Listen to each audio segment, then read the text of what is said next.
চাওক আগতে ভিডিঅ' বনালে কৈছিল যে গাঁৱৰ মানুহ প্ৰায়ভাগে কৈছিল যে এইগিলা ভিডিঅ' চিডিঅ' বনাই কাম নাই, এইবোৰ ভিডিঅ' চিডিঅ' বনাই কি কৰিবি। তো গাঁৱৰ মানুহে এনেকৈ কৈছিল আৰু কিছুমানেতো এনেকৈ কৈছিল যে এইবিলাক ভিডিঅ' চিডিঅ' বনাই লাভ নাই, এইবোৰ বেকাৰ মানে টাইম ৱেষ্ট কৰি আছে, তাত থাকি ভালকৈ পঢ়, ভালকৈ এটা চাকৰি পাবি, এনেকৈ কৈছিল গাঁৱৰ মানুহ। কিন্তু এতিয়াৰ পৰা গাঁৱৰ মানুহে এনেকৈ ক'ব নোৱাৰে। মই কিয় কৈছোঁ, কাৰণ কিয় চৰকাৰে নিজেই ঘোষণা কৰিছে 1.5 কোটি টকাৰ বাজেট মানে ক্ৰছ কৰিছে। মানে মোক কৈ আছোঁ, যেনেকৈ আমাৰ স্কুল বা কলেজত চাওক, যেনেকৈ আমাৰ স্কুল বা কলেজত এক্সট্ৰাকৈ লেব দিয়ে বা মানে ধৰক কম্পিউটাৰ লেব বা কিবা লাইব্ৰেৰী দিয়ে, এনে কিবা ধৰণৰ দিয়ে আৰু।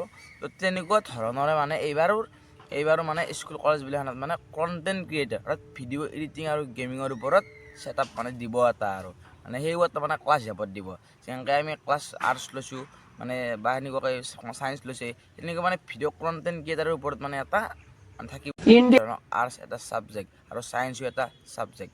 তো ছাবজেক্ট বুলি কওঁতে এইবাৰ মানে চৰকাৰে কেনেকুৱা কৰিছে যে ভিডিঅ' ক্ৰিয়েটাৰ অৰ্থাৎ ভিডিঅ' কেনেকৈ বনায়, ভিডিঅ' কেনেকৈ এডিট কৰে, ভিডিঅ' কেনেকৈ আপলোড, সকলো মানে শিকাব। সেইও এটা মানে বেলেগ ক্লাছকৈ শিকাব মানে স্কুল কলেজত আৰু নতুনকৈ আহিছে, এইটো চৰকাৰে ঘোষণা কৰিছে। চাওক, এই আগতে গাঁৱৰ মানুহ কৈছিল যে ভিডিঅ' বনাই কি কৰিবি, ভিডিঅ' বনাই কাম নাই, বেকাৰ এইগিলা টাইম পাছ, বেকাৰ কি, তাতে ভালকৈ পঢ়ৰ, ভাল চাকৰি এটা পাবি। কিন্তু এতিয়া আৰু তেনেকৈ গাঁৱৰ মানুহ ক'ব নোৱাৰে। এতিয়া সেই কথাবোৰ কোৱাৰ পৰা চৰকাৰে সেইকেইটা মানুহৰ মুখ মাৰি দিছে। এতিয়া মানে স্কুলত কলেজত আপুনি এক্সট্ৰাকৈ ভিডিঅ' ক্লাছ এডিটিং